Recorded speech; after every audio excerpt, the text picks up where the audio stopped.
We think we should be able to drive some of these innovations here that are amazing innovations for the benefit of Canada and for Canadians that are here.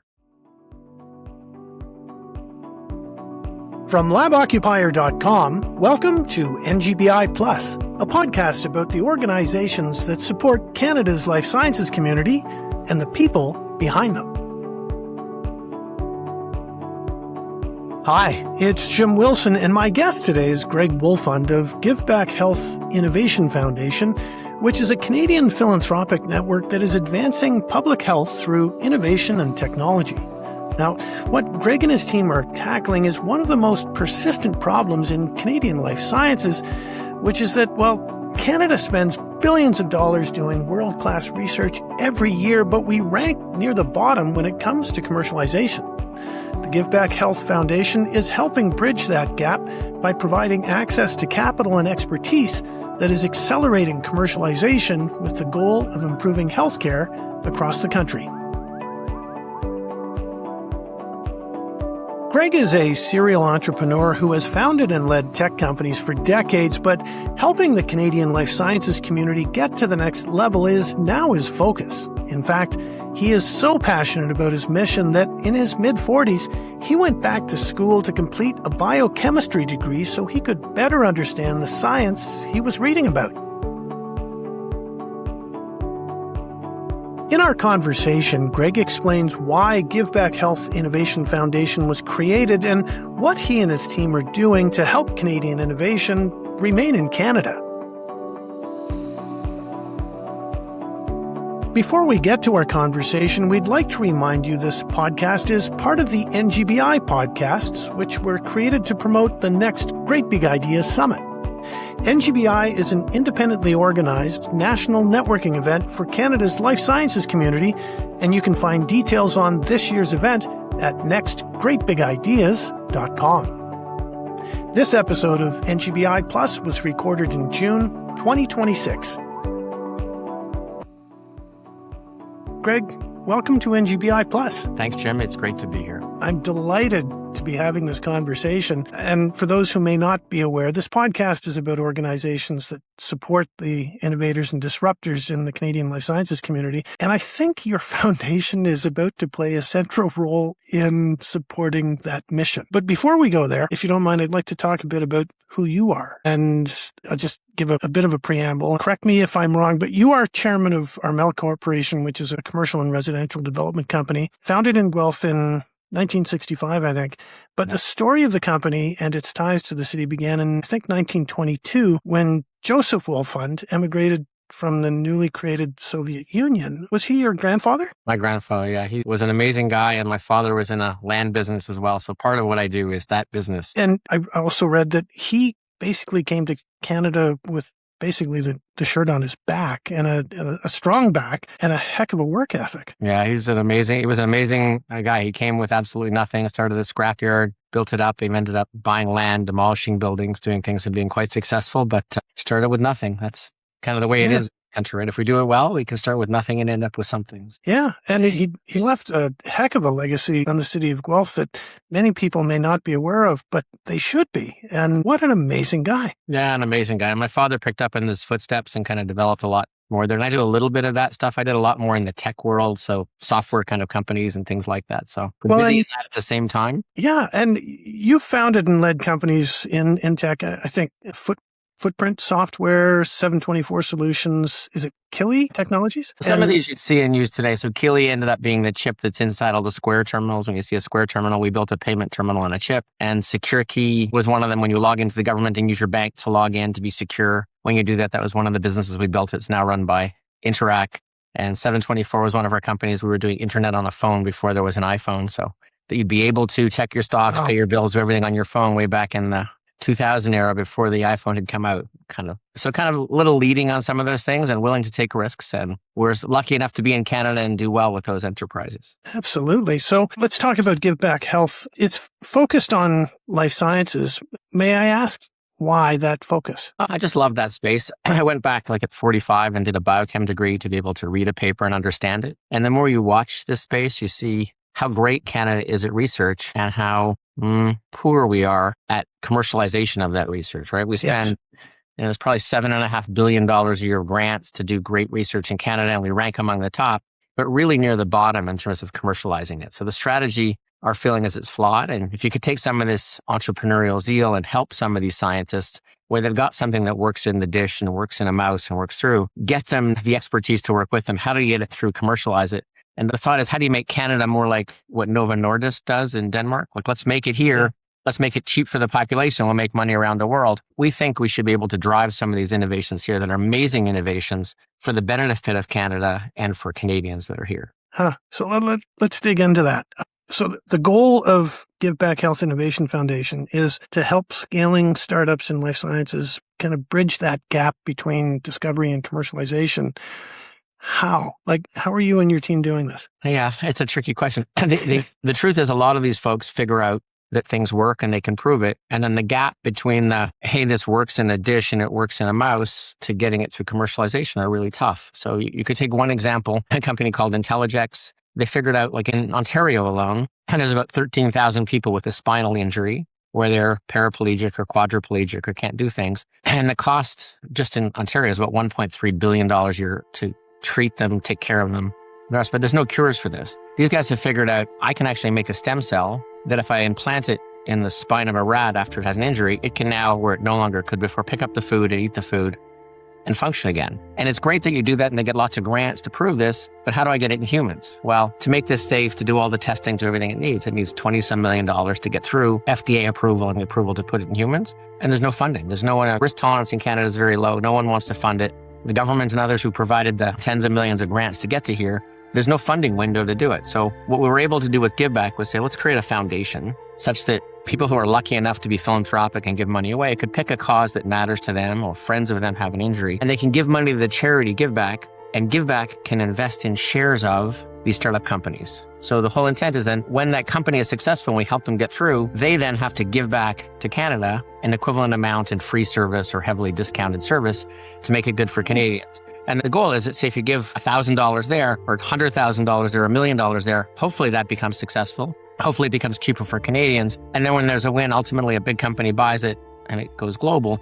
You keep it cheap for Canadians, but the win on the shares goes back into the foundation and gets reallocated again to other things that need money. So the investors and the board, like Mark Kremble and John Pearson and I, are on the board of this.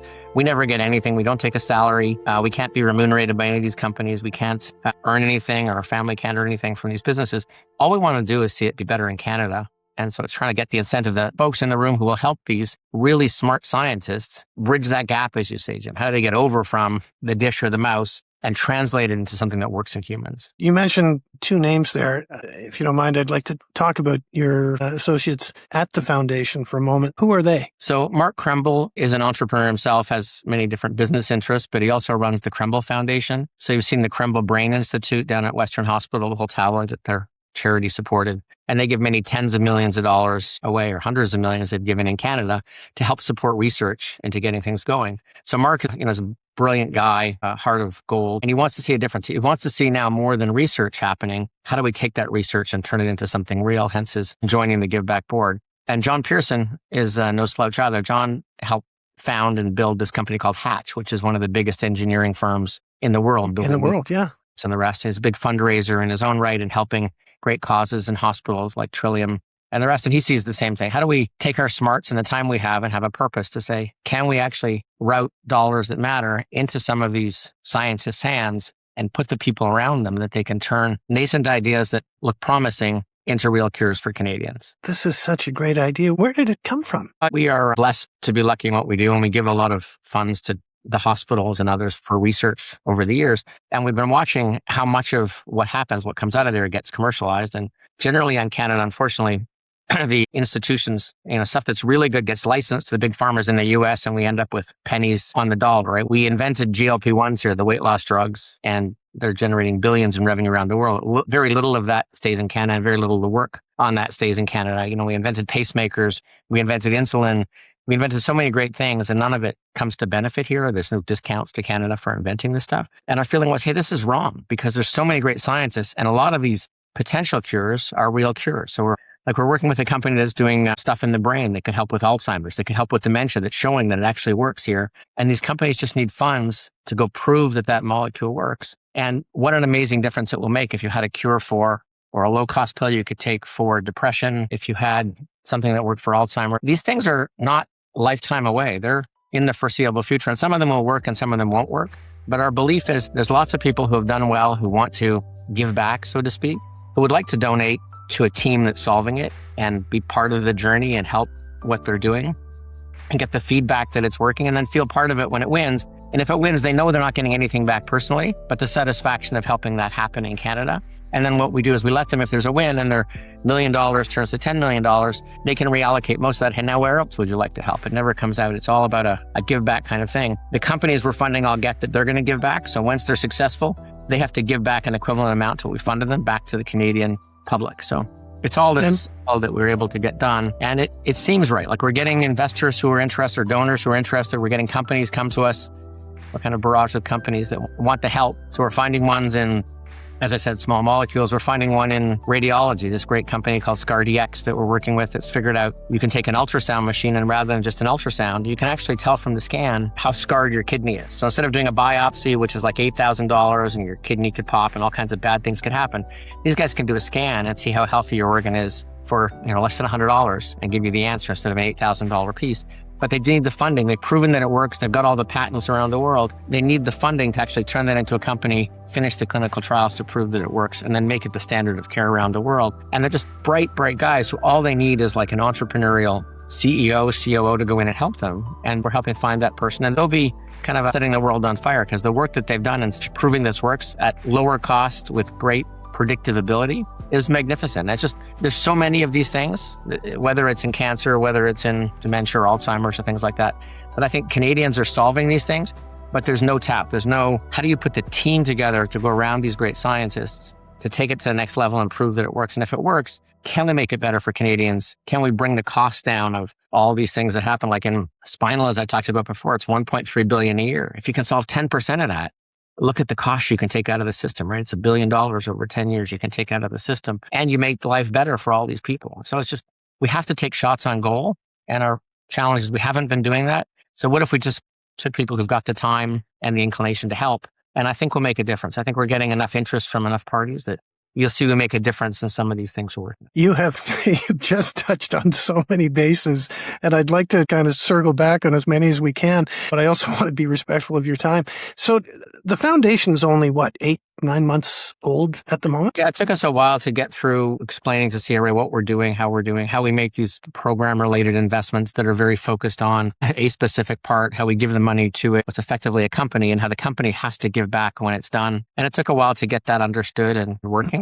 We did get that understood and working. So we're dotting the I's and crossing the T's. We had to be really careful as we went through it to make sure there's no benefit to the directors and no coming back to any of us for anything that we're doing. And we had to make sure that donors realize that they can't benefit either. You can't give $1 million to this company and then invest personally and make a profit from that company. It has to be bringing like-minded people who just want to see a cure, whether it's for cancer or arthritis or whatever it is. How do I get funds? I get a tax receipt for giving it to those companies, get them the people to work around them, and really get that thing from a promising piece of medical science to a cure in people. So if there are like-minded individuals who are interested in being involved in this mission, are you looking for investors? I think you mentioned earlier you are. Yeah, there's no investors. There are more donors that come in. Donors, sorry.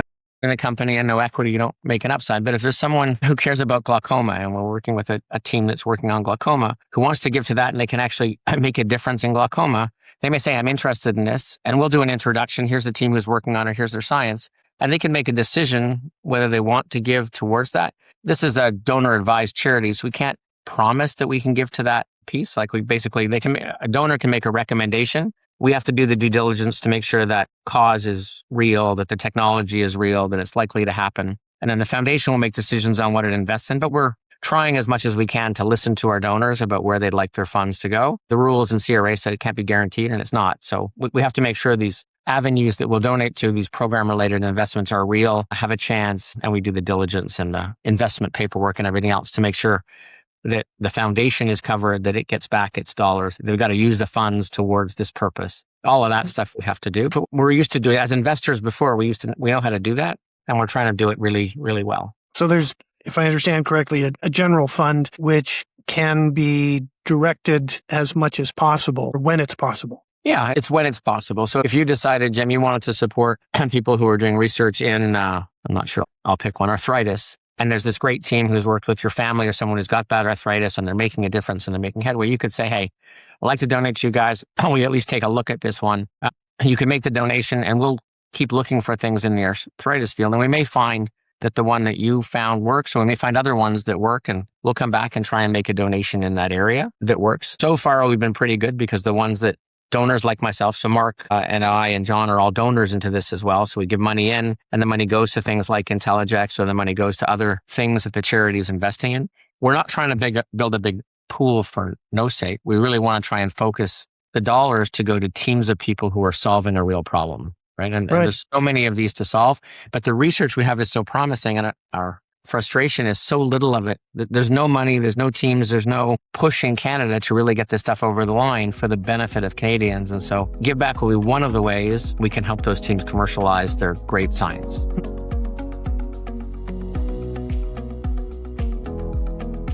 When we come back, Greg and I talk about how the foundation is structured and who they support. Stay with us.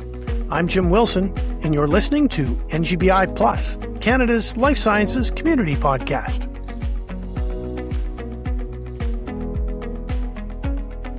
If you're a new listener, we would like to explain what NGBiPlus is all about. There are a lot of people and organizations in the Canadian life sciences community who are doing great work behind the scenes, and they often go unrecognized.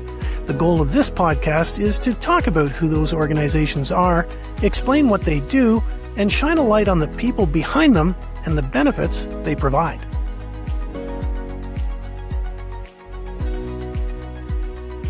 Hi, it's Jim Wilson, and I'd like to take a moment to talk about the next Great Big Ideas Summit, which is coming this fall.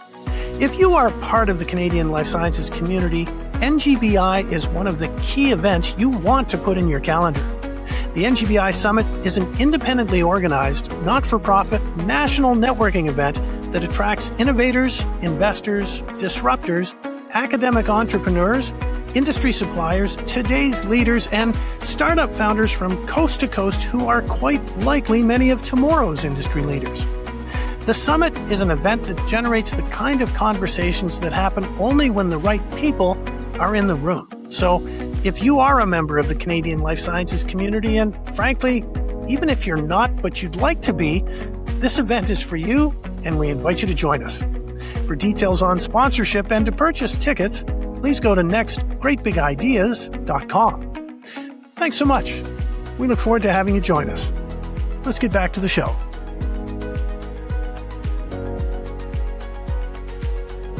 Hey, welcome back to NGBiPlus. I'm Jim Wilson, and I'm speaking today with Greg Wolfond from the Give Back Health Innovation Foundation.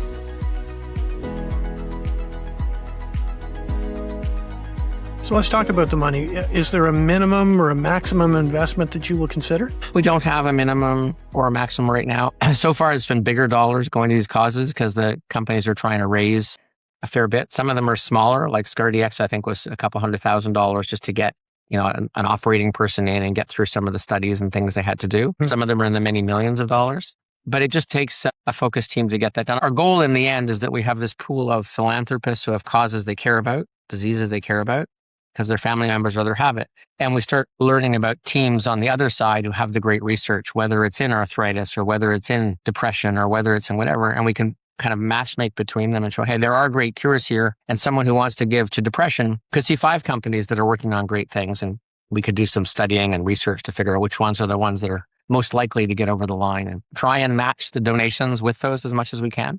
Again, no guarantees. CRA rules say there's no guarantees, but I think as a foundation, our goal is to try as much as we can to put the dollars where people want to go. So we're not sitting on a pile of money. So far, it's been dollars come in and they're going out the door pretty quickly to these causes because the hands are up, like the door's being knocked on. I'd say it's both, Jim. It's going to be philanthropists who want to make a difference, want to see a tax receipt and want to see these team actually build something that works in Canada. And the teams themselves have got some great science. We're just looking for how do I get funding? How do I get help in getting it from here in the lab to humans over there on the other side. And we're trying to talk to both at the same time and then bring them together. So, Greg, is the preference in focusing on projects or companies to get them to the next level? We do a bit of each. Like we'll fund core research if the research is really interesting and it's going to advance a cure coming for dementia or for cancer and things like that. We do personally give millions of dollars towards cancer research and other things like that. So we believe there's going to be some core research that has to happen. But GiveBack's main focus is once that's close enough to the end, can we help fund that company that's going to take this thing where, hey, it's amazing, it works inside small animals, it works inside the dish, it's super promising, it's all the research. And how do I get it from here to an FDA approval where I can put it in humans? Because once you can show it in humans and you can get a 1B trial or something that says, hey, this actually makes a difference and is promising and is safe, all of a sudden you've de-risked it where others will come in and make investments. And you can look at like Novo Nordisk is probably the biggest charity in the world. It built the company Novo Nordisk, but there's a foundation for Novo Nordisk, and they give billions away to other research and things like that. But they built things with the goal of, hey, let's make it inexpensive in Denmark for all the things that we're putting out, and let's make our money around the world. And the foundation ends up owning a portion of that company, but other investors later come in and say, I want to invest, I want to invest, I want to invest. And so it's good for the foundation and it's good for the company that it gets other investment when it's de-risked. And this is the gap that's missing. To your point earlier, hey, this is really promising and it works here, but we haven't done all the work to get it ready to go into humans yet. So how do we get it to that clinical trial stage? So the focus obviously is life sciences, which is a catch-all phrase. Are there verticals within life sciences in particular that you focus on? Like medtech, there's ones that I care about in the cancer space and in the mental health space and in things like Alzheimer's and dementia and all of those things that happen in the brain. Mark certainly cares a ton about the brain. So hence the Credible Brain Institute and funding millions and millions of research in brain. So a lot of his stuff will go there. There's others who care about technologies. How do I take radiology further? How do I take AI further? Can I not have an AI assistant that's actually safe that talks to people who have depression and other stuff and makes it better for them? So I think there'll be lots of fields. I wouldn't just limit it to what John cares about or Mark cares about or Greg cares about. I think our goal is find philanthropists who really have a cause they care about. They're passionate about solving glaucoma. How do we get enough money to this team doing glaucoma research, which is promising in humans, to get it to be something you can try in humans and hopefully make a difference? Because glaucoma, like my dad went blind from glaucoma. Lots of people of us will as we get older, but I think it's solvable. So if you can find something that works, that's a vaccine or a cream you can put in your eye and you don't get the pressure and you protect the nerve and you can live longer with having eyesight, it's amazing, right? So we've got to lean into some of these, but I think everyone's going to pick, Jim. You may have ones that you picked because of family members or friends that have something that is solvable, or I have friends who have had cancers of certain types and they want to help back their doctor who's making a difference, who's got a new potential cure for something like this. And they say, hey, I've got enough, I'm lucky enough, let's go help them get over the line. And it's kind of in parallel. And one thing I should point out is we're not trying to be competitive with research orgs like Princess Margaret or UHN. Out of the funds we put in, when we get a win on some of these things, and we think we will get a win on many of the investments,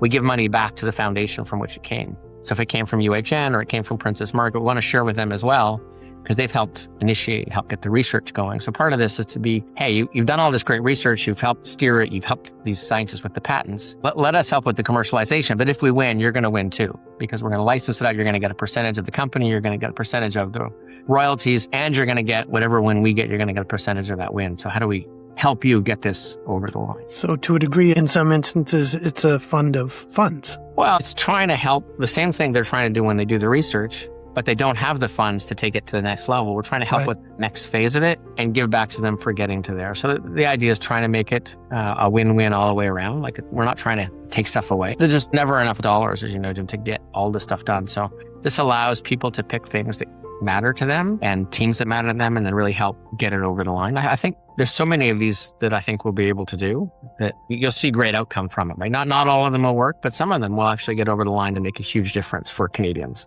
Yeah.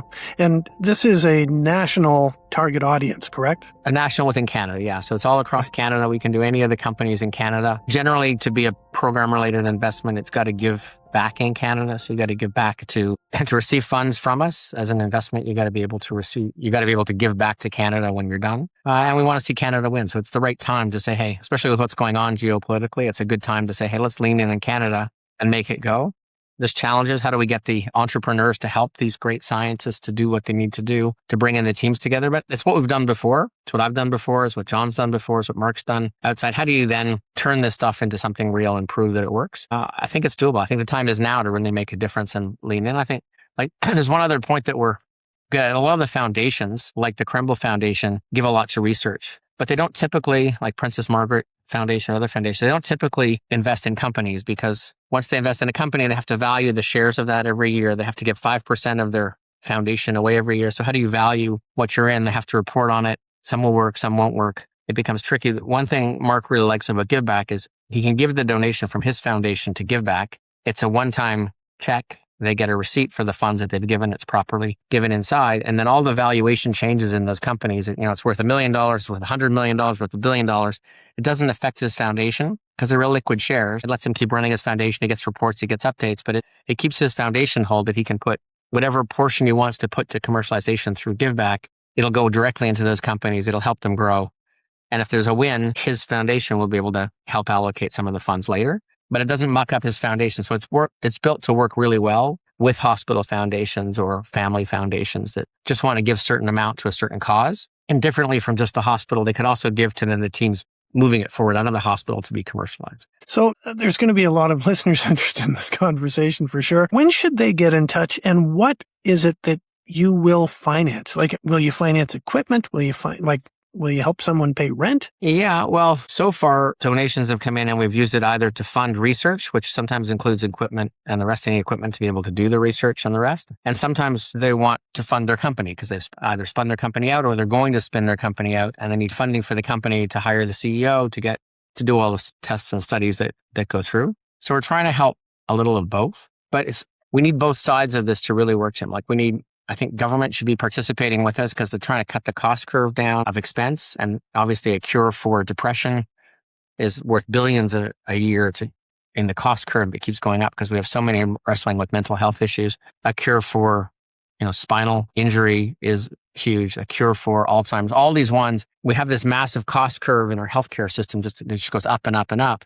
But we're not spending enough on what are the things that could actually bring it down, that we can keep in Ontario, where we have the company here, building here, jobs here. And, our vision is ultimately these companies should give a perpetual discount to Canada and be selling around the world, much like Novo Nordisk does. We're smaller now. We only give the single-digit millions to companies. But our view is there's no reason this is the way it has to be, right? If you can find other things like Give Back that people are doing, where you've got entrepreneurs who want to go in, who really want to help these companies, who want to help them get over the line, who will help manage the funds and make sure it's kind of all above board and clean. I think you'll see lots of this stuff happening that will make a difference. But we need both sides. We need the philanthropists who want to give to a cause, and we need the teams, and we try and match make kind of between them in some way. Let me paint a scenario. A company is looking for investment and they have interest from a firm outside of Canada in investing and taking that company and putting it elsewhere. Will you invest in that scenario? And if that company ends up becoming non-Canadian, is there a trigger clause that allows you to reclaim the investment? These are good questions because a lot of our good innovations get bought outside. We've made it very clear when we fund a company that all the obligations they have to give back to Canada, to make it cheaper in Canada, to give discounts, all have to survive anything that happens post, anything that might happen that way, because it's possible things happen that way. And we're generally trying to fund Canadian things first. I think there's a mix though, Jim. I think in some companies, we may put in $5 million to help get the company going. And then there's some other part of the world to say, hey, I want to put money into this on a for-profit basis because I think it's going to be a $1 billion drug. We're not saying no, that we can't co-invest with others who are in a for-profit mission. We just want to make sure that the, hey, help Canada thing is first and foremost, and we're going to get paid back and they're going to stay here and do stuff in Canada and keep going. So we kind of keep that front and center. But in the end, when you go through a clinical trial for a drug, for any of these, it's tens or hundreds of millions of dollars to go through. We're not blind to the fact that other funds will come in. Many of them will be for profit. We'll still have our equity that's going up and down inside the foundation. And if at the end someone buys it, then Canada still continues to get the discount that was negotiated up front. The jobs we hope can stay here. We're going to negotiate hard to say, let's keep this in Canada, not somewhere else. But we have to start building these first. Like right now, there aren't many of them in Canada because there isn't the risk capital and the teams helping them. When we get to a point that it's bigger and out there, we'll be able to strike stronger conditions that say, hey, stay here for a longer period of time. You can't say forever because unless we can help them raise the $100 million they need for that next big financing, you don't want to stymie them, right? You want the cure to get to market. You want them to give back to Canada and the discount. You want the people to be rewarded, and you want dollars to come back into the foundation that you can give to 10 other inspiring things. Yeah. I think, correct me if you disagree, but one of the valleys of death in commercializing in this sector is the difficulty in finding risk capital. Like the early rounds, like the friends and family, they happen, but there's a gap between like $15 to $50 million. Is that the gap you're trying to fill? Yeah, it may even be earlier in the case of some of these things because friends and family won't write the check. The scientists won't raise that money when they know they need so much more. Like if they can get a few $100,000 from friends and family, they'll get it so far, but you need to get there. But that is the gap. The gap is, how do I take this, which is promising, and take it through that next phase that actually de-risks it and shows it works in trials, right? Like we can show in a small molecule that it works in a mouse, that this mouse behaves better, that it does better, but you got to do the work then to show it doesn't bind somewhere else, doesn't have any off effects, doesn't do all the rest. So it needs millions. And I guess your question's a great one, Jim, because it talks about what I call the different pocket. So when you're investing for Jim in your, hey, I got to make a living, I got to feed the kids, I want to grow my nest egg for when I retire, you're using, I'll say, your right pocket.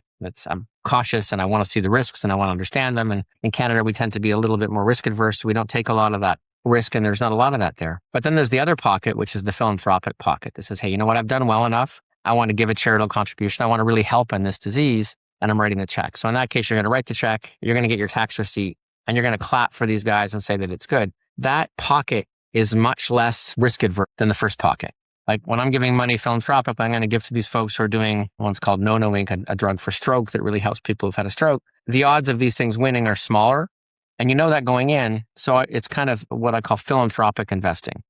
It doesn't have the same stringent lens, oh, I could lose this, everything else. Hey, I want to give to this because I think it's going to make a difference. The same way I give to the hospital or I give to other people, but I'm giving more specifically to this team to try and get it over the line. And I think it will make it. So I think the lens that you put on when you're giving a gift to help a breast cancer or an ovarian cancer, a team working on those, very different from the lens of, hey, I'm going to invest in this and I want to make 10 times my money at the end, where I'm going to look at all the risks and all those things in such detail and say, the odds of getting this through are, 1 in 100. I'd write that check philanthropically to help have a cure for one of these cancers. And if we don't move it forward, we're not going to get there because 1 in 100 turns to 1 in 10. And it moves forward as you take it through that risk line. A lot of people won't write it with a, hey, I need this money back lens, but they'll write it with the, hey, you know what? I'm going to give money to charity anyway. I've been lucky enough. I've been blessed enough. I want to give some, and you can give it here and focus it on things that matter to you or your family. And I think that people feel good about that, and it's got a better chance of going. So I think part of the way we cover that chasm is trying to bring some of this capital in that's really trying to make a difference and not, hey, I got to put food on the table.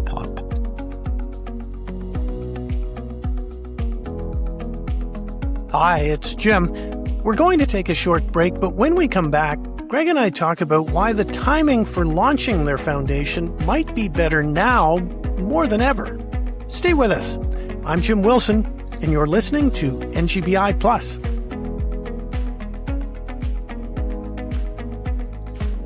Hi, it's Jim. We hope you like what we're doing, and if you do, we have a favor to ask. We will greatly appreciate you promoting us on social with the hashtags NGBiPlus, NGBI Podcasts, and NGBI Summit. And please become a subscriber so you don't miss any future episodes. Thanks so much for listening. Let's get back to today's conversation. Hey, welcome back. It's Jim Wilson, and my guest today is Greg Wolfond of the Give Back Health Innovation Foundation. So who makes the decision? Do you have an advisory board that says, yeah, this is real, we should pursue this? Yeah, so we have, guys like Alistair Rennie who ran things like Lotus Notes, if you go back far enough at IBM, and good operating folks who've been at venture funds who look at these things. And we have to do due diligence on the science. What are they doing? What are other people doing? What's the likelihood? And kind of go in eyes open. Does it make sense? How much will it cost to actually get this through to the next phase and all the way through? So we actually have to look at it with a hard lens inside, and then we can make a decision, yeah, this kind of makes sense or doesn't make sense. Many of them just don't make sense at all because it would be too much risk capital. We wouldn't be able to raise enough to get it to the next stage. But many of them are so promising and can make such a difference on the disease state, whether it's glaucoma or depression or any of those, that we're just kind of like, yeah, for a few $1 million, it's worth taking this to the next level and see. And this is incremental, as you know, right? The chasm is big, but it's not one big piece always. It's, hey, if I can take this further, I think it actually works and we can take it to this level. It needs a few $1 million. And people will give that money because they think they can make a difference in this disease state. And then hopefully that works. And then you're on the next, okay, now I need another $8 million to get to here. And can you raise it philanthropically or have you de-risked it enough that some of that funds come in from for-profit players? That's what's happening with folks like Intelligex. Others are now for-profit are coming in and saying, hey, I love what you're doing. Can I come in on the other side? That's okay. It's okay. So it's going to be a mix. In the end, these companies are going to be commercial companies with real cures in market. So at some point, we expect other investors to. Okay. So you just touched on something. I'm wondering if some of the investment that you make is tied to performance with goals that, okay, you reach this goal, then we will continue. Or is it a lump sum upfront and best of luck, let us know how it goes? Sometimes there's milestones. Hey, we'll give you this much now, and we have an option to put in more a year from now, and we tell them we'll do this if you hit these kind of milestones. I guess they could be contractual that if you hit these milestones, we'll come to the next one. Absolutely. So we try to be like a venture person and kind of driving them and making sure they actually hit milestones and timelines of what they're trying to do. We haven't done a lot of those yet. But I see them coming, right? We want to help you get there. Right now, most of the companies we're seeing, not surprisingly, want the operational help, want us to bring in a CEO or help them find a COO or someone who can take them through some of these processes because they're scientists, right? They're, kidney docs at St. Mike's, they're operating on kidneys half the day and radiologists who are there or physics people who are there figuring out how to do this stuff. They're not the operating people. So how do you make that team? Like companies are all teams of people. Some operational, some selling, some running trials, but you've got to bring together a team to be successful, take the science and bring that team together to get it to the next hurdle. And that's part of our function is advising these folks and helping them find those people. We don't do that job. We just help them find the people that could be a good fit. And so the team actually gels and actually makes progress. Okay. My next question is perhaps going to be a little bit unfair because you've been in existence for all of 8-9 months. Walk me through the timeline. If somebody picks up listening to this conversation says, okay, I got your contact information will be at the end of the show, but what is the timeline from the initial inquiry to the go, no-go decision? So it depends. So in some cases, a company comes to us like ScarDX and we like what they're doing, but they're not far enough. They've got to get the IP license from all the different institutions it's from. And so we'll help them. Like we don't charge them anything. We'll help them negotiate those agreements and get things done. We love what they're doing. We want to make sure we vet it so it's there. And so we'll spend, in that case, almost a year helping them get through some of that process to the point where they are investable because now they own their IP, without which they couldn't do anything. And often for these companies, negotiating with the institutions is the hardest hump because it's really hard and different agreements everywhere and it's multi-institution in many places and tough to get through. So sometimes it's like that. But that one, if it works the way we think it was, we'll start seeing real income and returns within a couple of years. Like we'll actually see it actually gel into something that's real very, very quickly because we can show they've been doing studies for over a year that it's at least as good as a biopsy. And companies doing clinical trials and kidney other stuff will start to pay them for the output they have. And so we think they could actually be revenue generating in a pretty short window of time. Other ones like Intelligex, which is doing stem cells for spinal repair, it's many years. Like just to get into phase 1 clinical trials is a few years, probably. A lot of these are 5 to 10 years to take all the way through their pieces. We don't think we have to take them all through. We think if we get some of them to a stage that makes sense, it can be quicker. And so there's ones that come to us that have, they're already building a company. They have a good team in place. They need a few $1 million just to get this next bit done. And with that proof, they could actually go raise $25 million from outsiders. We'll talk to them. We'll go talk to donors who care about that kind of space and say, hey, are you interested in helping these folks do this? And it's going to make a difference in this kind of cancer right now. And hopefully we can bridge those fairly quickly. The diligence and everything else, investment stuff take a couple months to go through. But then it's really finding the donors who want to give that same one because there's no point in doing the diligence and investment terms if we don't have funds that want to go to that specific company getting things done. And our goal is just be this matchmaking, be this place in the middle that can help that happen. But so the company, that one is just at the beginning stages. We think could be transformative in what it does, right? It's a bunch of entrepreneurs who've done this before, who've created a cure that actually works in humans. And we're excited about it. We're just not going to be the ones that write all the checks. We're going to find others who really care about this type of cancer, that type of cancer. Say, look, here's a team who's solving it. If you're interested, you can put some dollars to work right now. And this combination of individuals writing money, foundations writing money, we think it should be governments and hospital foundations also writing money because this stuff is built at those organizations. We can make a difference. We take that phenomenal research that we have and turn it into something that actually changes the lives for millions of Canadians. There's no reason we're not building this stuff here and taking it further here. It's absolutely doable. Just need the inclination, the team that wants to work with it, the dollars to come in and philanthropic individuals who really want to fund that change. And then we'll make that difference. And I think part of it is that pocket that you're giving from a left pocket, not a right pocket. It's not my, hey, I need this money to eat pocket. I'm going to give this anyway. But this is a really great way to give some of my philanthropic giving. That's what's going to make a difference here, that we're going to pick a number of those. And I think within a few years, you'll start seeing, hey, some of these actually work. This is actually a great way to put some of my philanthropic gifts to make a difference in Canada. Yeah. And to be clear, these companies are not giving up their IP. They're giving up a portion of their future profits. Yeah, it's not even a portion necessarily of future profits, because they have licensed their IP from the hospital or institution. They have to get that through, and we help them sometimes. Or they've developed their IP internally. And all that's happening is that Give Back, by giving them a check, is becoming a shareholder on their cap table. So we own some percentage of their company. So if you're investing very, very early, so if you're investing early and the company's worth $5 million when it starts, hopefully it is successful, proves what it has to prove. And by the time it's done and has a cure, if that cure is saving, say, $100 million a year in Ontario, it's probably a very valuable company if you think about a world market. So that could end up being worth a lot more. That person gets to see not only a cure coming out of here, a team being built in Canada, but also that when it does monetize to somebody else or sells part of its interest, or when Quebec sells part of its interest, those donors can now say, hey, I'd really like to recommend that some of this go over here. So we're trying to make it a self-perpetuating thing, because the donor never gets anything back. They don't get a win on the investment or anything else, but they get the knowledge that they've helped, and they get to redirect again. Well, here's people who are working on now, they care about breast cancer, or they care about some other disease, and we can help find some of the teams that are doing that, or they can reach out to us. Like sometimes the teams reach out to us and say, hey, I've got this great thing here, and we study it a bit and we file it because we don't have a donor for it. But eventually we think we'll find donors for lots of these things, and we'll be able to allocate funds from donors, funds from government, funds from foundations, and put it together to have enough money to get some of these things through. Because it's going to take a village to make this happen. And not one donor who does it. It's generally a bunch.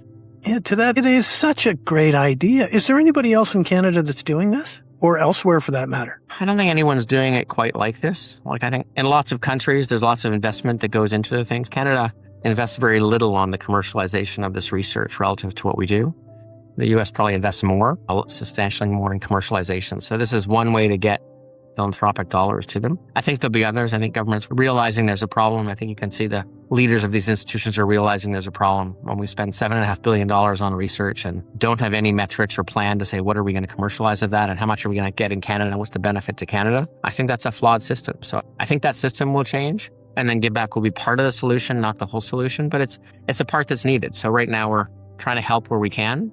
And we hope the system changes and makes it better, that we do put more dollars towards commercialization, that we do maybe match government dollars with other investor or philanthropic dollars to help get those through, that we use vetting of people who understand the industry. Is the biggest challenge you have right now awareness? So far, I'm not sure we have a challenge, Jim, because we're just buried with philanthropists who want to put stuff here and researchers who've got really amazing stuff. That even at the 10% or so that we look at that actually can get there, it's huge. If you can make a difference with this, you could see it just game changing in that disease state. Yeah.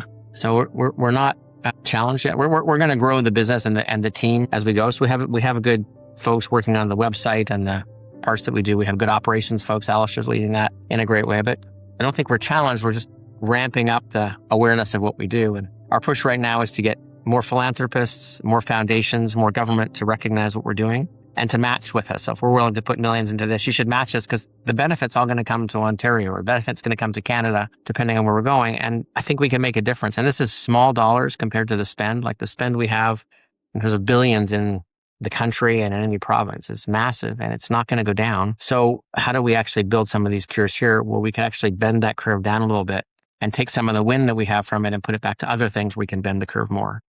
Where are you going to be in 2 years? I don't know. It's kind of our first year. And this year we're looking at, can we get to 5 companies that we've helped or made a difference on? I think we'll get to that number. Next year, it's probably more than double that. Like we'll try to get to 10 or more and just grow it gradually. We want to really be careful in the early stages. We want to not make mistakes. We want to make sure we dot I's, cross T's, make sure these companies are getting the help they needed. We're trying to grow entrepreneurial talents. We're talking to others who've got hey, can we get a CEO who can come in and help these folks do it and figure out where those are? So there's a lot of connecting the dots to bring the teams together. But this is one piece of the puzzle, Jim, that I think is going to make a difference. And I think our hope is that Canada changes and starts saying, hey, yeah, this is an important piece. How do we do stuff with Give Back or like Give Back that actually says, hey, let's fund some of these pieces. Let's take some shots on goal and see if we can bend that curve and make a difference in cost and outcome for Canadians. Greg, this is such a fabulous initiative. Thank you for doing it. And thanks so much for your time today. This has been so cool learning about what it is you and your team are doing. Well, we love it. We think it's an important cause, an important time to be doing it for Canada right now. So thanks for having us on it. Thanks for all you do to kind of move this mission forward, right? It makes such a difference. Well, I appreciate the kind words. That was Greg Wolfond of the Give Back Health Innovation Foundation. To learn more about what Greg and his team are doing, please go to givebackhealth.org. You can also follow Greg on social at Greg-Wolfond. For information on who I am and what I do when I'm not hosting podcasts, please check out jim-wilson.ca and laboccupier.com. You can also follow me on social at laboccupier. This show was researched by Xenia Pinto and edited by No Limit Marketing. On a final note, if you'd like to get in touch, please send me an email. My address is jwilson@leonard, that's LENNARD.com. I'm Jim Wilson, and you've been listening to NGBiPlus, Canada's Life Sciences Community Podcast.